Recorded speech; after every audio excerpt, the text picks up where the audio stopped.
This is Suryakanth Das from CSR Institute of Minerals and Metals Technology, Bhubaneswar, glad to participate in EBTTD 2020.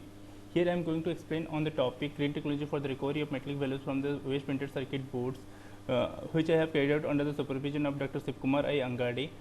These are some of the outlines where I am going to explain on different kind of PCBs, e-waste and their separation technique.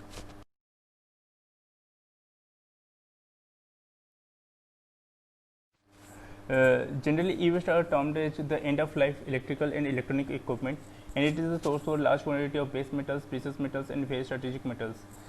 China is the leading e-waste generator, which has been reported in Global E-Waste Monitor 2017. India stands at the fourth position.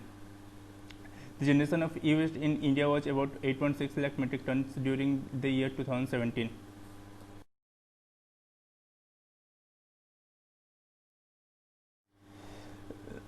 The printed circuit boards constitute around 5% of the total e-waste.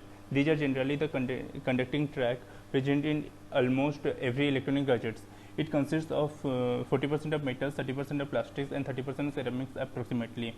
Surprisingly, the concentration of several metals in its primary ore is lesser than the concentration than their concentration in PCBs. For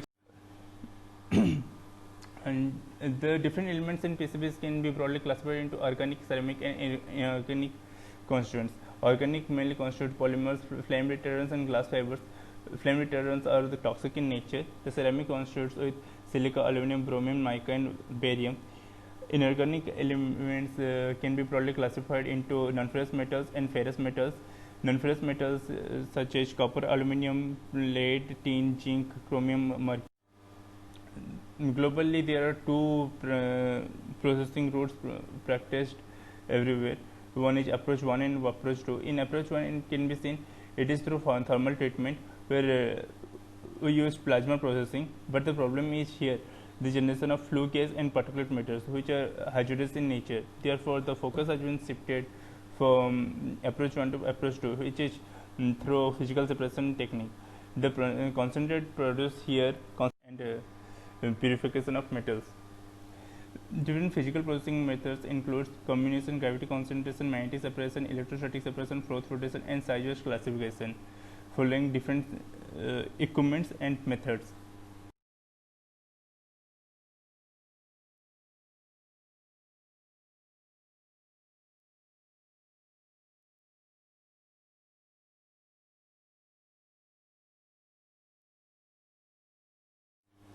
This is the graphical representation of the process adopted in the present investigation.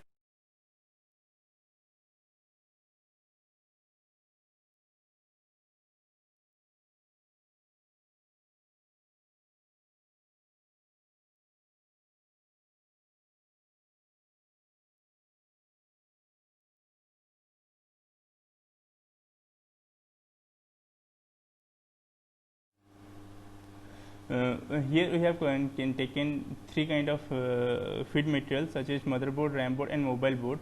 The XRD pattern of all the three feed materials shows the presence of copper, iron, quartz, lead, tin, nickel, etc. The same thing is been reflected in the XRF analysis. Thus, when the feed material is subject for scanning, froth flotation is a physiochemical separation technique for based on the difference in the degree of hydrophobicity.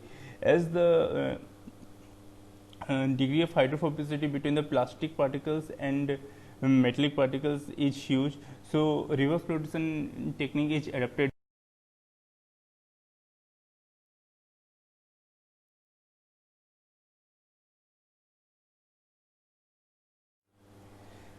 Here we have varied the further dosage and conducted 4 experiments where we have increased the further dosage from 0 gram per ton to 100 gram per tons, and here we have seen the increase in the metallic content from 52.3% to 75.5%.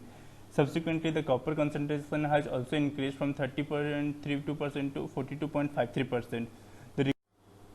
In future, we have thought to carry out some investigation on the kinetic response of different metallic and non-metallic particles under the influence of different surfactants, and enriching. We have also thought of enriching the non-food product and optimizing the process parameters, leaching studies, and other hydrometallurgical process for extraction and purification of the individual.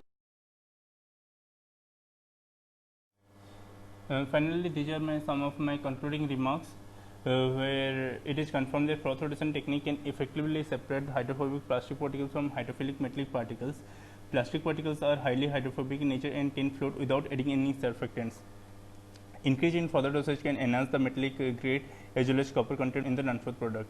The grade of copper can increase from 25.33% to 42.53% by increasing further dosage from 0 gram per ton to 100 gram per ton. Finally, I am